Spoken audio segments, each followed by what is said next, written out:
Derek Spallone. We're glad to be joined alongside New York Knicks star and our guy holding it down for the 847, Jalen Brunson. Jalen, how you feeling today, man? Good, man. Good practice today. Excited to get this journey going. For sure. And crazy how fast time flies, right? I feel like it was only the other day you were at Stevenson getting buckets and we're sitting down for an interview or standing up, rather. Yeah. Is it crazy for you just how fast time flies sometimes, too? Yeah, I mean, it's.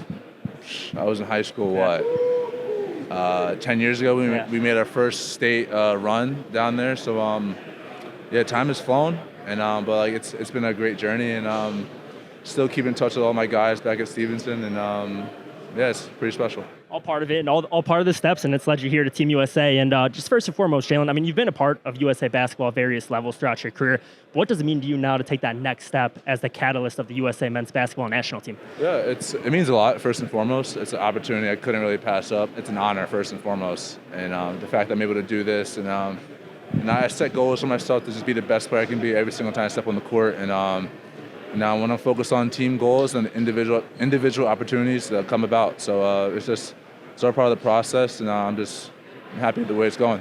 And is it make it that much more special being out here with, Josh, McKell, and some of those guys having a chance to run this after, that run at Villanova? Yeah, it's seeing those guys all the time brings back memories, but I know what they're about. They're a bunch of hardworking guys. They're all about the right things. Sure. So the fact that I get to play with them again, and it's special. Growing up and watching Team USA compete, is there a memorable moment or memory that comes to mind?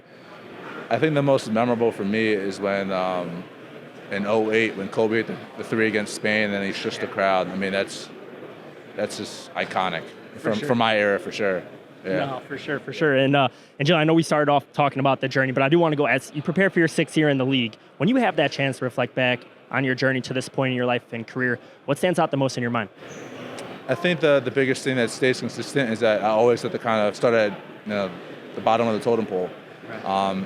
Every different high school, college, pros, I've always had to start at the bottom of the totem pole and work my way up. And so that has stayed constant. And so I think nothing surprises me. But I guess to the outside, people are surprised maybe. But I think for me, it's just the same thing over and over again. Just keep outworking, keep working my craft, being the player I know I can be, staying true to myself. And that part stays consistent for me, but to the outside, people always think that he gets better and better and better. I'm like, yeah, because I work on my game every single day I can. This is all about how I keep the same mindset since I've started this.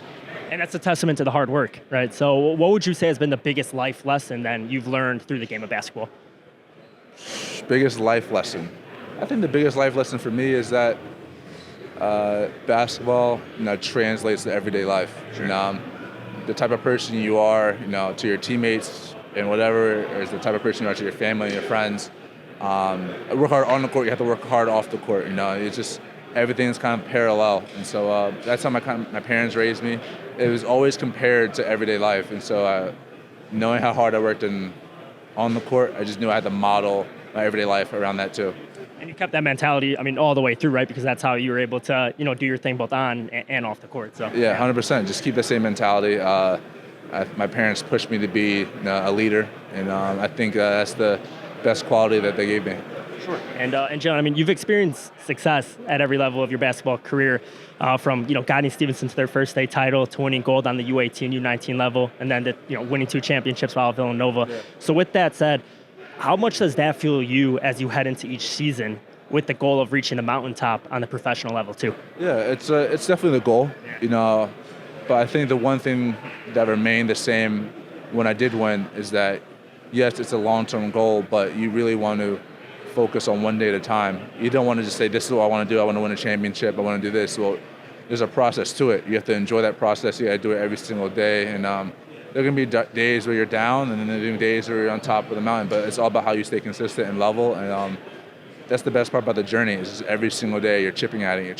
And that's what makes it fun. And I'm sure it'd make it as fulfilling too to guide U.S. to their first World Cup championship since 2014, right? That'd be a nice one to add to. Yeah, definitely. I definitely want to contribute to that, and it's an opportunity that, like I said, I couldn't pass up. So I'm really excited. Sure. And just a few more questions for you, Jalen. Just knowing the rich history of the New York Knicks organization, how awesome is it for you when you put on that uniform, and lead that team on the court night in, night out? Yeah, it's so fun. Yeah, it's so fun. It's an opportunity that it's been amazing for myself, for my family, and yeah, to be back east. And I was born less than an hour from the Garden, from New York, and grew up in South Jersey for most of my childhood. But yeah, it's just being back over there it's special. It's when everyone talks about the Garden and everything, it's real. Yeah, that hype is real, and the fans are amazing. Do you remember that first moment where you kind of like stepped on the court at the Garden, looked up all around you, and just felt that spotlight and all eyeballs on you? Yeah, I remember it, but I think I was so focused on not trying to think about it. Yeah. So, but now that I look back on it, it was a very cool experience. And final one for you, Jalen. Aside from the game of basketball, what's one thing about Jalen Brunson not many people know that you can share with us? Maybe a special hobby or interest aside from the game. I'm getting big into golf. I had my first charity event in Chicago, however long ago it was, about a week ago, whatever. Yeah. But yeah, golf is something I'm really starting to love doing.